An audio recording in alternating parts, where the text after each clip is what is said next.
at 9:21.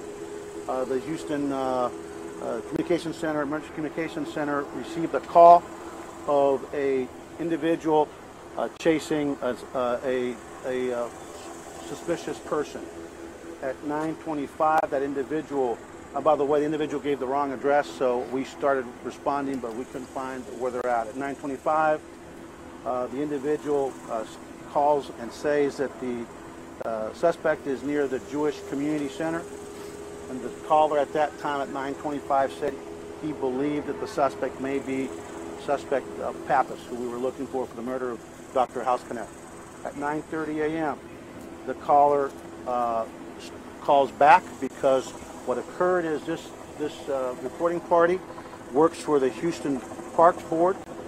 He was on duty near the bayou over here. We have a problem with graffiti, and he checks that area on a regular basis to make sure nobody is committing the vandalizing any walls or homes in that area. I've actually talked to the witness, and he said that he saw of an individual that turned out to be Mr. Pappas, suspect Pappas, sitting there near that area where there's a lot of vandals. He turned around, jumped the curb, came to make contact with Mr. Pappas, suspect Pappas, who started walking away. As Pappas was probably about 7,500 yards from him when he actually yelled, "Hey, I'm sorry, I thought that you were a graffiti vandal." And Pappas, just according to this witness, puts his arms out like this and then starts walking again. The witness then looked and actually found a wallet that suspect Pappas either discarded intentionally or unintentionally, we don't know, left it there where he had been sitting. He looks in the wallet and realizes, finds the ID, recognized the name Pappas, thanks to the efforts of the media who have been great partners in getting out this information in social media in terms of Twitter sphere and everything else we've used as a department. When he notices it's suspect Pappas, he calls back and he says, "This is Mr. Pappas. I found his wallet and his ID." At 9:34, units finally, when we got a better location, arrived in the area. The solo officer patrol unit at 9:35 gets even a better address right over here behind us, where you all can see where the officers are way back. You see those police cars. One of our officers spots the suspect. The officer recognizes him, gets out of his police car, and at gunpoint starts ordering Mr. Pappas, starts giving commands. Suspect Pappas had his left hand up and had his right hand secreted where the officer could not see his hand. The suspect said something about suicide, and the officer said, "Let me see some hands," or something of that nature.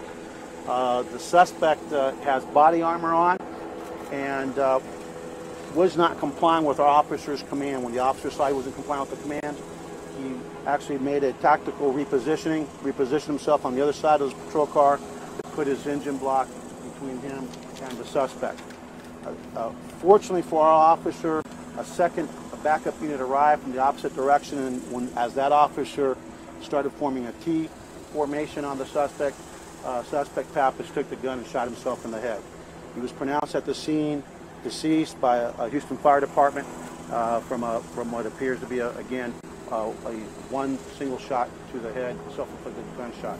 I'm very thankful that this suspect, although he committed suicide, you normally don't put on a bulletproof vest when you're thinking about suicide.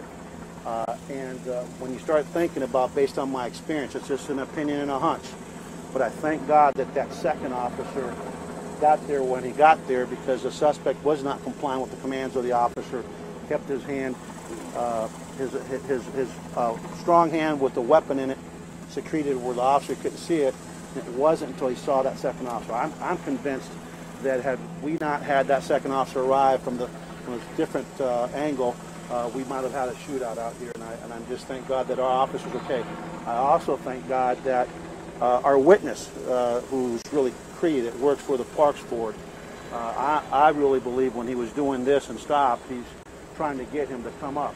And if you know anything about this suspect, that we've talked about his skills, we've talked about the fact that he is a very good marksman, and actually had holsters secreted in his clothing that we found, and so on and so forth. It's a very dangerous person. When our officers, our investigators, conducted the search warrant on Sunday night and the Monday morning, Tuesday and the Wednesday. Pardon me, I misspoke on that. Tuesday and the Wednesday morning, at the suspect's residence, they found a very extensive intelligence file that this suspect had put together on Dr. Hausknecht. He knew everything that you could possibly find on this man. I'm not going to go any further into details, just to say that it was very extensive.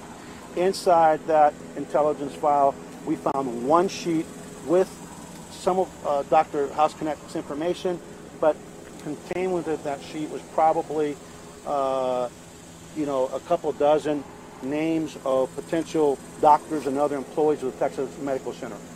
When we determined that those were potential employees of the Texas Medical Center, we actually passed that information on to the medical center, and they dealt with it to make sure that notifications were being made and as they identified those employees.